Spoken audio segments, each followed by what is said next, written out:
अस्सलामुअलैकुम नाजरीन, सवालो जवाब टीवी में खुश आमदीद। सवाल नंबर 1, किस चीज़ का बना सिक्का दिनार कहलाता है? आपके ऑप्शन है ए सोने का, बी चांदी का, सी लोहे का या ऑप्शन डी पित्तल का। इस सवाल का दुरुस्त जवाब है ऑप्शन ए, सोने का सिक्का बना हुआ दिनार कहलाता है। सवाल नंबर 2, सबसे पहले खाना काबा का तवाफ किसने किया था? आपकी ऑप्शन है ए हजरत आदम अलैहिस्सलाम ने, बी हजरत इब्राहीम अलैहिस्सलाम ने, सी फरिश्तों ने या ऑप्शन डी जन्नात ने। इस सवाल का दुरुस्त जवाब है ऑप्शन सी, सबसे पहले फरिश्तों ने खाना काबा का तवाफ किया था।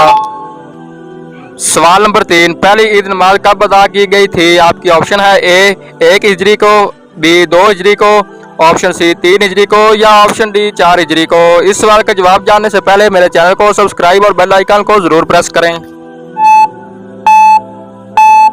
इस सवाल का दुरुस्त जवाब है ऑप्शन बी, पहली ईद नमाज 2 हिजरी को अदा की गई थी। सवाल नंबर 4, कुरान मजीद में लफ्ज़ कुल कितनी बार आया है? आपकी ऑप्शन है ए 100 बार, बी 150 बार, सी 200 बार या ऑप्शन डी 250 बार। इस सवाल का दुरुस्त जवाब है ऑप्शन बी, कुरान मजीद में लफ्ज़ कुल 150 बार आया है। दोस्तों, अगर मेरे चैनल को सब्सक्राइब नहीं किया तो जल्दी से सब्सक्राइब और बेल आइकन को दबा लें ताकि मेरे इस तरह की नई से नई वीडियो आप तक जल्द से जल्द पहुंच सके। शुक्रिया।